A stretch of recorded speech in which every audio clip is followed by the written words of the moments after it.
Hello दोस्तों, I am नवीन और इस वीडियो में मैं करूँगा क्लास 10th का क्वेश्चन जो कि मैंने chapter surface area and volume से लिया है। तो चलिए शुरू करते हैं। तो देखिए सामने में दिया है a spherical iron ball is dropped into a cylindrical vessel of base diameter 14 centimetre containing water.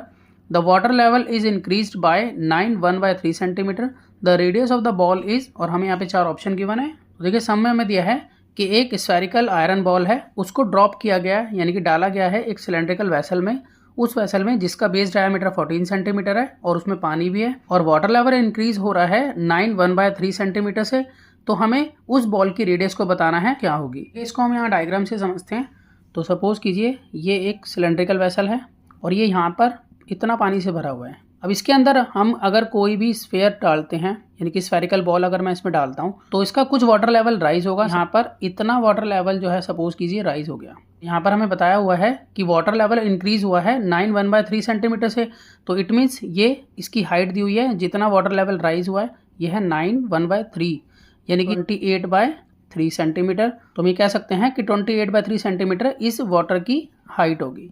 अब ये वाटर जो है वो किस फॉर्म में होगा, वो सिलेंड्रिकल फॉर्म में होगा। तो यानी कि जितना भी वाटर यहाँ पर ऊपर राइज हो रहा है वो सिलेंड्रिकल फॉर्म में है, यानी कि ये πr² के इक्वल है। और हमारा जो यहाँ स्फेयर होता है उसका फॉर्मूला होता है वॉल्यूम का 4/3 πr³। तो यहाँ पर ये दोनों एक दूसरे के इक्वल होंगे, जिसमें से हम हाइट की वैल्यू रख सकते हैं 28/3 और r हमारा वही रहेगा जो सिलेंड्रिकल वेसल का होगा। यानी कि हम यहाँ कह सकते हैं अगर हमें डायमीटर इसका 14 दिया हुआ है तो r इसका 7 रहेगा। तो इसी का यूज़ करते हुए हम इसको निकाल सकते हैं। तो सबसे पहले मैं यहाँ लिख लेता हूँ डायमीटर ऑफ वेसल, ये मुझे दिया हुआ है 14 सेंटीमीटर। अब मैं रेडियस निकाल लेता हूँ उसकी, ये हो जाएगा 14/2 यानी कि काट के आ जाएगा 7 सेंटीमीटर रेडियस हो जाएगी। यहाँ पर लिख लेता हूँ कि water level increased by 28/3 centimetre. ये जो मिक्स फॉर्म दी हुई थी इसको इम्प्रॉपर में चेंज कर लिया। अब मैं यहाँ पर लिख सकता हूँ वॉल्यूम ऑफ वाटर डिस्प्लेस्ड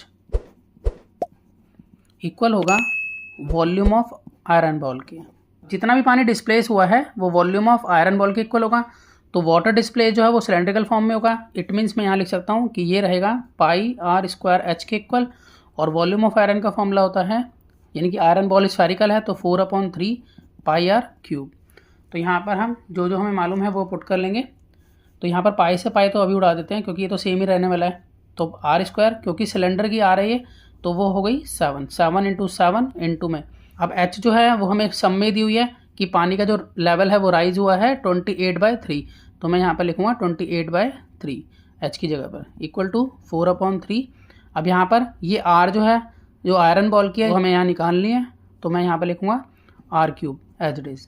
अब देखिए हमें r³ निकालनी है तो इसको हम यही छोड़ देते हैं, 4/3 को इधर शिफ्ट कर लेंगे। हम एज इट इज़ इसको खोल के लिख लेते हैं अभी 7 × 7 × 28/3। अब ये इधर शिफ्ट होगा तो 3 ऊपर चला जाएगा और 4 नीचे आ जाएगा और यहाँ रह गया r³। अब हम यहाँ पर इसको कट कर लेंगे। देखिए 3 से 3 ये कट हो गया और हम 4 से 28 को कट कर लेते हैं। तो 4 × 1 = 4 और 4 × 7 = 28। तो इस तरह से हम यहाँ पर इसको लिख सकते हैं कि 7 × 7 × 7 को लिख सकते हैं 7 का क्यूब और यहाँ पर है r का क्यूब। अगर हम कंपैरिजन करें तो हम यहाँ देख पा रहे हैं कि यहाँ पर एक्सपोनेंट सेम है। तो जब एक्सपोनेंट सेम है तो बेस भी क्या होंगे, सेम होंगे। तो इट मीन्स मैं यहाँ कह सकता हूँ कि r यहाँ पर आ जाएगा 7 सेंटीमीटर के। तो इसका मतलब स्फेरिकल बॉल की रेडियस जो है वो 7 सेंटीमीटर होगी। तो यहाँ पर हम ऑप्शन में चेक कर लेते हैं। तो देखिए अगर हम यहाँ देखें तो हम यहाँ देख पा रहे हैं कि यहाँ पर ऑप्शन बी बिल्कुल राइट है। तो मैं आशा करता हूँ आपको सम समझ में आया होगा। इसी तरह के बहुत से सम्स क्लास 10th के लिए पहले से अपलोड हैं, आप उन्हें देख सकते हैं। तो मिलते हैं नेक्स्ट वीडियो में और नए सम के साथ, तब तक के लिए गुड बाय।